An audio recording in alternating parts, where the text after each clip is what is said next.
Renungan kita pada pagi hari ini, kita kembali merenungkan respecting your parents, bagian yang kedua, ya.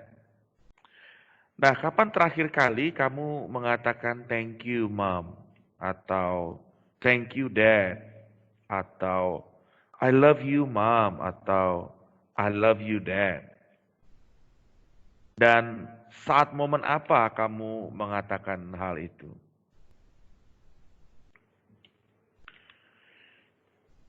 Kehendak Tuhan bagi kita, seperti yang sudah kita belajar sebelumnya, adalah kita menghormati ayah dan ibu.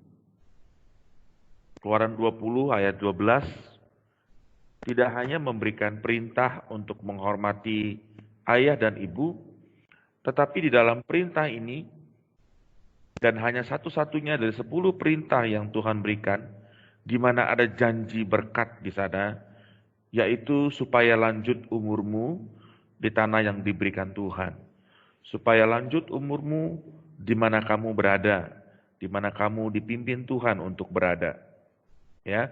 Dan hal ini tidak hanya di perjanjian lama, hal ini tidak hanya di dalam hukum Taurat, tetapi juga Paulus kembali menekankan di dalam Efesus 6 ayatnya yang pertama dan sampai ketiga berkata begini, hai anak-anak, taatilah orang tuamu di dalam Tuhan, karena haruslah demikian. Perhatikan dengan baik, Paulus mengingatkan kita bahwa haruslah demikian. Kita harus menghormati orang tua kita harus taat kepada orang tua kita di dalam Tuhan. Artinya karena kita adalah anak-anak Tuhan, maka kita tidak punya pilihan lain selain kita taat, selain kita menghormati orang tua kita. Dan dikatakan haruslah demikian. Ayat 2 berkata, hormatilah ayahmu dan ibumu. Ini adalah suatu perintah yang penting. Seperti yang nyata dari janji ini. Kembali Paulus mengingatkan bahwa ada janji dari melakukan kehendak Tuhan ini. Perintah Tuhan ini, yaitu menghormati ayah dan ibu. Tidak hanya menghormati ayah, tidak hanya menghormati ibu, atau salah satunya tetapi menghormati keduanya, ayah dan ibu. Ayat ketiga diingatkan kembali janjinya, supaya kamu berbahagia dan panjang umurmu di bumi. Nah, kita manusia mencoba untuk awet muda, kita mencoba untuk umur panjang melalui teknologi. Tidak salah dengan semuanya itu. Tetapi sesungguhnya firman Tuhan sudah berbicara bahwa supaya kita umur panjang, supaya kita berbahagia, firman Tuhan katakan bagi kita anak-anak, hormatilah orang tuamu, taatilah orang tuamu, ya. Nah, tetapi sebuah pertanyaan yang penting yang mungkin kita tanyakan. Tapi bagaimana kita dapat menghormati orang tua yang dalam pengertian kita, yang dalam penilaian kita tidak layak untuk kita hormati? Mengapa tidak layak? Mungkin karena orang tua kita kasar sama kita. Mungkin karena ayah atau ibu salah satu saling menunjukkan hubungan yang tidak baik, saling bertengkar, saling marah, saling menjauh, tidak menunjukkan kasih dan perhatian. Atau mungkin orang tua kita tidak peduli dengan keluarganya sendiri, dengan istri, dengan suami, dengan anak-anaknya. Orang tua kita mungkin tidak pernah punya waktu buat kita, sibuk dengan pekerjaan, sibuk dengan bisnis, sibuk mencari harta kekayaan, tetapi melupakan yang di rumah, melupakan istri, melupakan suami, kalau istri yang bekerja, melupakan anak-anak, melupakan hubungan yang baik.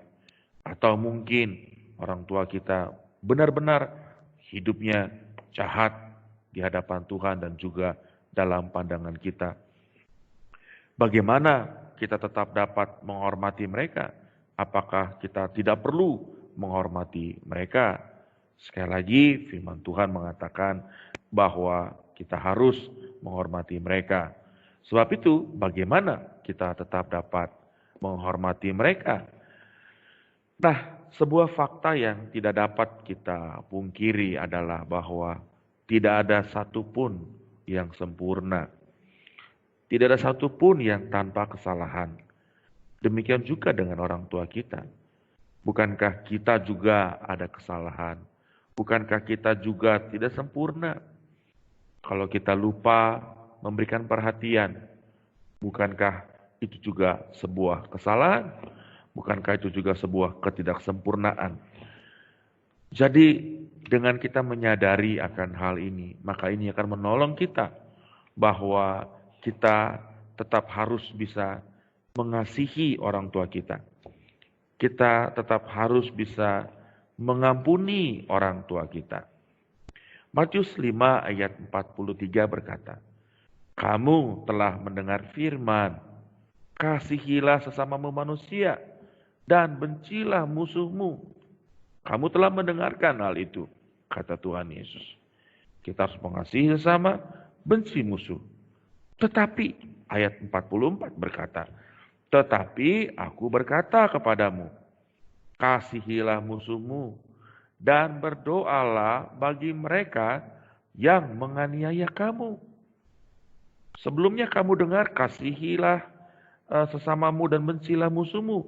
Tetapi sekarang aku datang, aku mau menunjukkan sebuah hukum yang baru, sebuah hukum yang jauh lebih baik, yaitu kasihilah musuhmu dan berdoalah bagi mereka yang menganiaya kamu. Tuhan mau kita mengasihi musuh. Tuhan mau kita berdoa bagi musuh. Nah, kalau musuh saja kita kasihi, kalau musuh saja harus kita doakan, bukankah orang tua kita juga harus tetap kita kasihi? Bukankah orang tua kita juga harus tetap kita doakan? Bukankah musuh tidak layak menerima semuanya itu?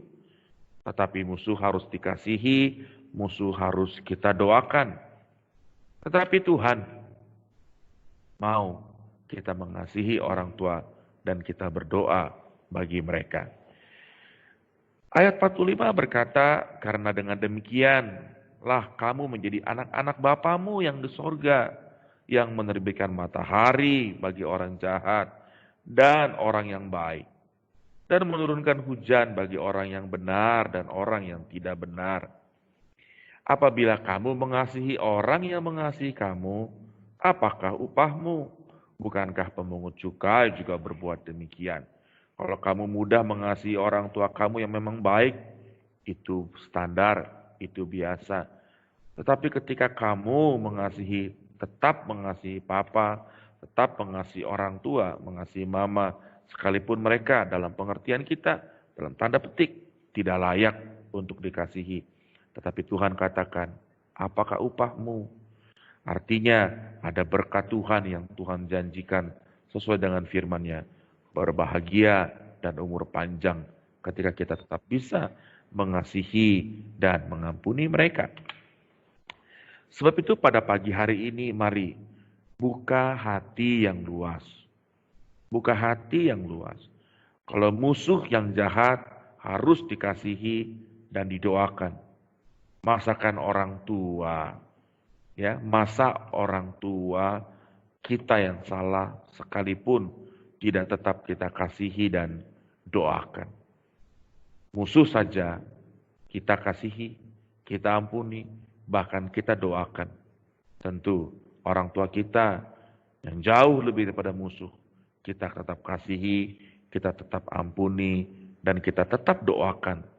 Kenapa kita harus mendoakan? Justru supaya orang tua kita dijamah oleh Tuhan, supaya orang tua kita diubah oleh Tuhan. Nah, ada satu kisah di mana ada seorang mahasiswi ya dalam sebuah tragedi penembakan di sebuah kampus ya di Virginia Tech ya, dan bernama Mary Karen Reed ya, bahwa dia salah satu yang korban ya yang meninggal dalam peristiwa penembakan di kampus yang menewaskan 32 orang. Nah, kita lihat sebentar videonya ya. Mari sekali lagi pada pagi hari ini kita buat keputusan yang penting. Tuhan mengampuni setiap kita. Betapapun besarnya kesalahan kita. Mari kita menguji diri kita, hidup kita sendiri. Apakah kita tidak pernah lagi ada kesalahan sehingga kita merasa layak tidak perlu memberikan pengampunan kepada orang lain karena kita tidak butuh pengampunan. Kalau kita sadar bahwa kita masih banyak sekali kesalahan, dosa yang kita lakukan dan kita sangat membutuhkan pengampunan dari Tuhan. Mari kita juga meluaskan hati untuk mengampuni orang lain, khususnya pada hari ini adalah orang tua kita.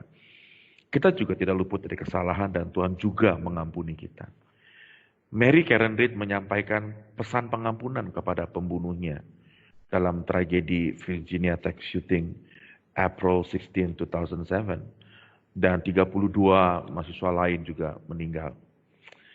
Mari pagi hari ini sekali lagi kita juga meluaskan hati yang penuh pengampunan kepada orang tua kita dan berdoa agar Tuhan menjamah dan merubah mereka. Bersyukur jikalau kamu punya orang tua yang baik. Semuanya sesuai dengan apa yang menjadi kehendak Tuhan. Tetapi jikalau ada hal yang dari orang tua kamu merasa membuat kamu sulit untuk mengasihi dia. Pagi hari ini, mari sekali lagi siapkan hati, buka hati untuk tetap mengasihi dan mengampuni mereka dan berdoa untuk mereka.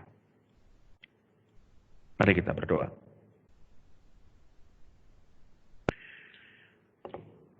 Tuhan, aku menyadari bahwa aku sendiri tidak luput dari kesalahan.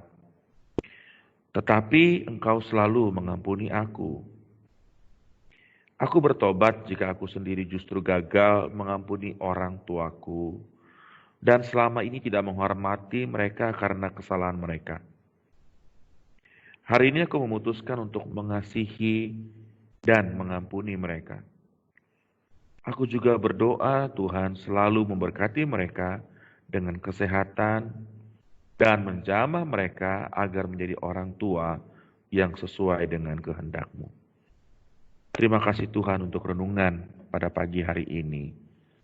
Biarlah kami sungguh-sungguh dikuatkan, diubah oleh firman-Mu.